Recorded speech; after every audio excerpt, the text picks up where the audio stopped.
Welcome to this new episode of my series of deconstructed songs, where we're listening to well known songs from bands and artists you know and love, and discover how these recordings were done, what makes them sound good, and learn a few production tips and tricks along the way. Another pretty famous song, this time from a Canadian artist. See if you can guess from the intro.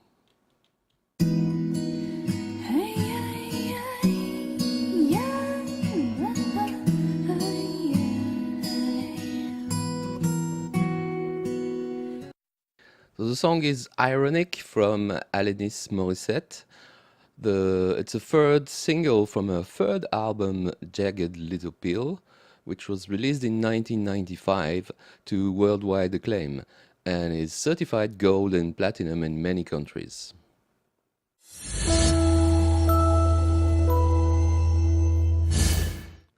There's been a lot of controversy about the lyrics, but I'm not going to debate here whether the situations described in the lyrics are actually ironic or not.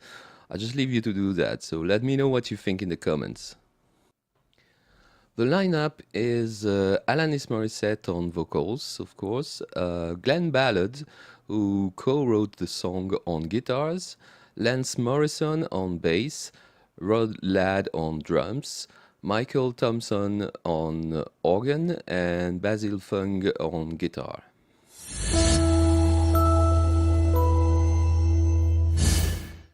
The song is in B major. The tempo is more or less 88 beats per minute, and the structure is pretty standard. I mean, it's intro, verse, chorus, then verse, and chorus again, then a bridge, the verse, the chorus, and a vamp based on the bridge as an outro.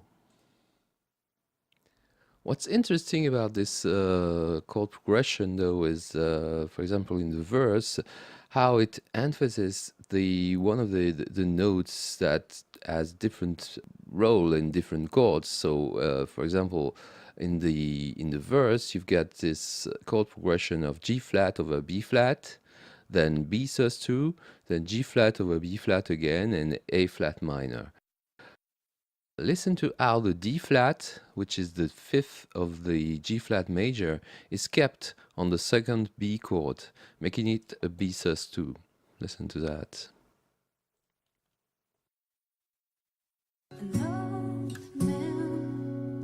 You can hear it ringing.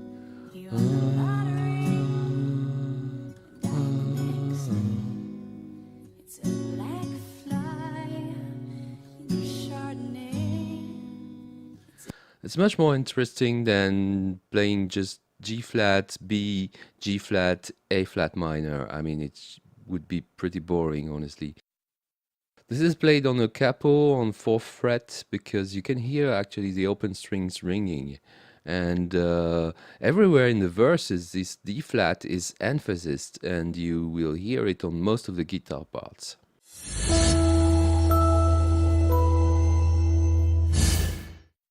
The groove is basically with drums being mostly a drum loop, including some percussion. You've got some claps instead of a snare. And you've got also some extra percussion on the in that extra track here.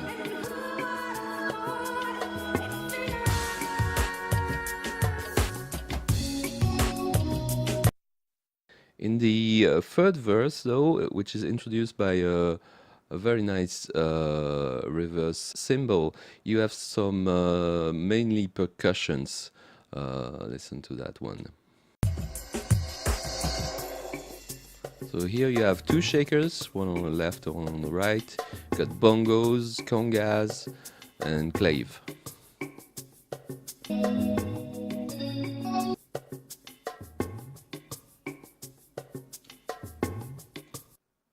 The bass is pretty loud to cut through the wall of guitars in the chorus. So let's listen to that.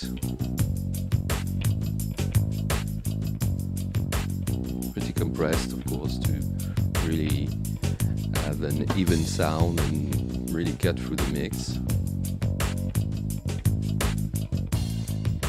I like the way it's playing with quite a lot of slide notes, and there's a cool switch to higher register for some cool ad-libs during the outro. Let's listen to that part.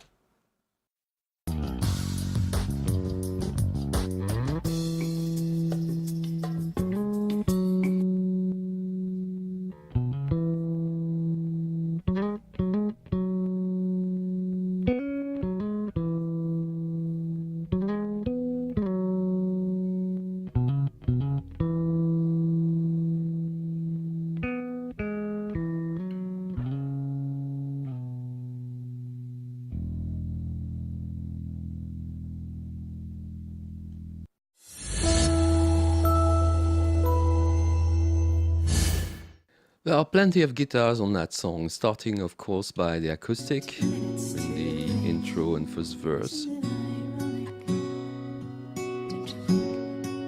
And then the guitars are double distorted guitars, pan left and right.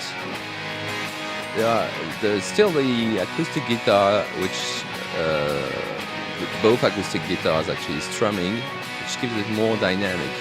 Because I believe there is another cleanish guitar, electric guitar here.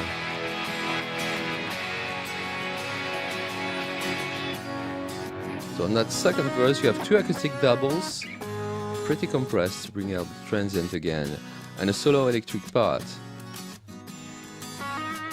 And on the extra keys track you have an electric with a highly affected sound, which is mainly flanger, short delay, reverb. It's pretty high in the mix, and as it's playing one of the hook of the song.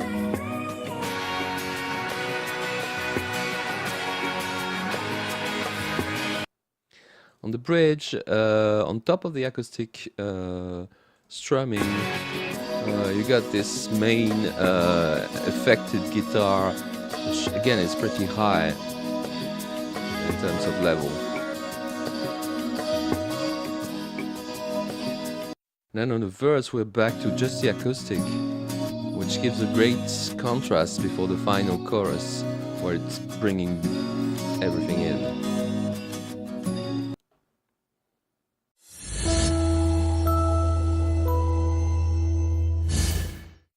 On the keys track you have mainly the B3, which is mixed with some extra percussion and some of Alanis' extra vocals. Let's listen here. It's kind of hysteric.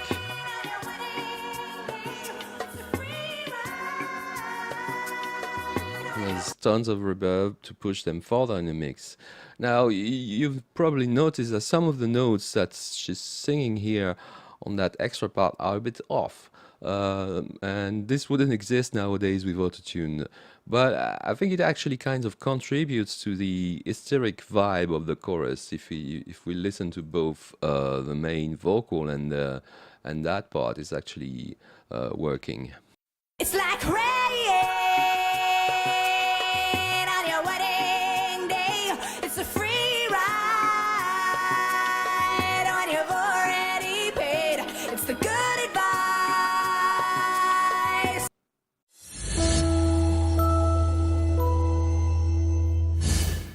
About these vocals, there's a nice contrast again between the verses with kind of a nice short reverb. It's pretty compressed and kind of a intimate sound here before. It's kind of whispering somehow. Don't you think? It's like And then the chorus where she's in full scream mode. rain on your wedding day. It's a free ride when you've Then you have in the bridge there is it's particularly fun. You have some kind of a she's doing some kind of a country twang impression.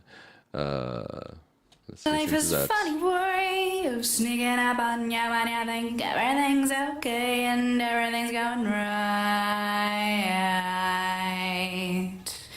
And life is a funny way of helping you out when you think This is everything's some going kind of wrong short and step everything back blows to up make it in sound a your little bit weird, which was the face. whole idea, I suppose.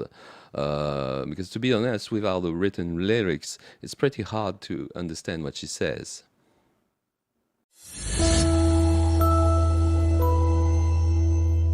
So there you have it. In this episode, we've heard how a simple dissonance can be a feature that brings your chord progression to another level.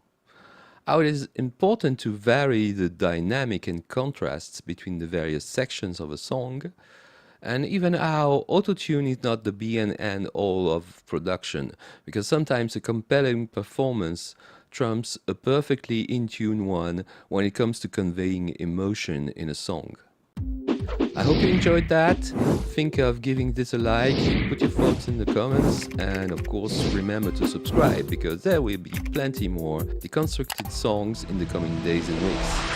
See ya!